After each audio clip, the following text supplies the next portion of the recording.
I'm going to start this review the way I talked to a neighbor who's been eyeballing that huge rectangle in the window of the house next door. I know the feeling of wondering whether a 75-inch picture is a luxury you'll actually use, or just an expensive way to fill a wall with pixels that never get the right lighting.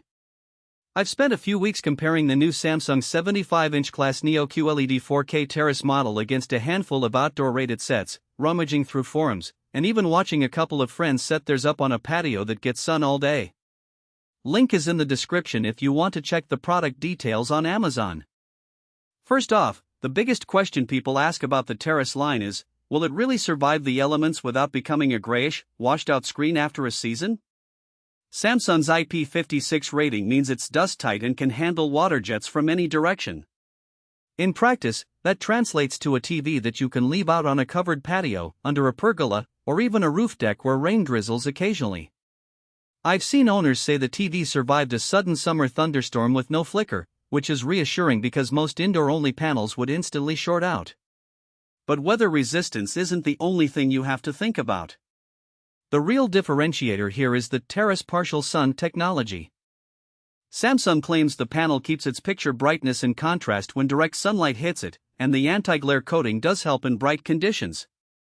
When I tested it on a sunny balcony at about 80 F, the screen held a respectable 700 nit peak brightness.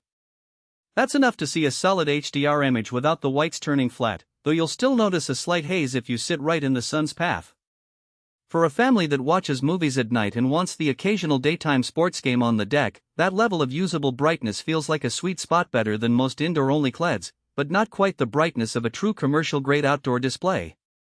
If you're a typical homeowner who wants a TV that can double as a living room centerpiece and an outdoor entertainment hub, the Terrace model gives you a lot of flexibility.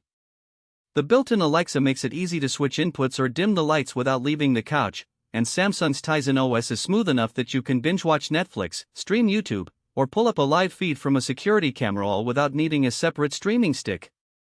The wider viewing angle, promised by the Quantum HDR Plus engine, actually holds up when you sit off-center. I had a group of 4 people spread out on a patio bench, and the picture stayed consistent. No one complained that the colors washed out when they moved a few feet to the side. On the downside, the sheer size and weight of this unit, about 115 pounds, means you need a solid mounting surface and a professional installer if you're planning to bolt it to a concrete slab or a sturdy deck post. The included stand is sturdy, but it takes up a fair amount of floor space, so if you only have a small balcony, you might be better off with a 55-inch version that still carries the same weather rating.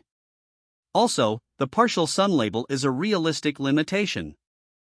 If your patio gets direct, unfiltered sunlight for 8 hours a day, the picture will still lose some punch compared to a purpose-built outdoor LED board. In those extreme cases, you'll either have to invest in a shade structure or accept a dimmer image during peak sun. Another practical point is the audio. Dolby Atmos sounds impressive on paper, but the built-in speakers are still limited by the thin panel design. In an open outdoor space, the sound doesn't travel far. You'll quickly want a soundbar or a set of outdoor-rated speakers to fill the area.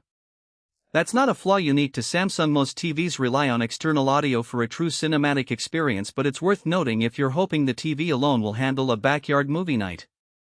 Who should buy this?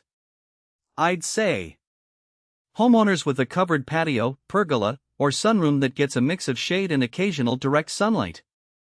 Families who want a single TV that can live inside the living room and be moved outside for weekend gatherings. Tech-savvy buyers who appreciate AI picture optimization and want a smart platform that integrates with existing Alexa devices. Who should skip it? Renters or people without a permanent mounting location. The installation cost can quickly outweigh the benefit. Those whose outdoor space is fully exposed to strong midday sun for most of the day, a dedicated commercial outdoor display would be more appropriate.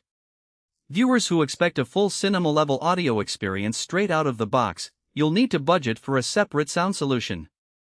Looking at the price point, the value proposition sits on a balance between convenience and compromise. Samsung positions this TV as a one-size-fits-all solution for indoor-outdoor use, and that claim holds up when you consider the flexibility of moving the unit between rooms. The AI-driven upscaling, Quantum HDR Plus, and anti-glare coating give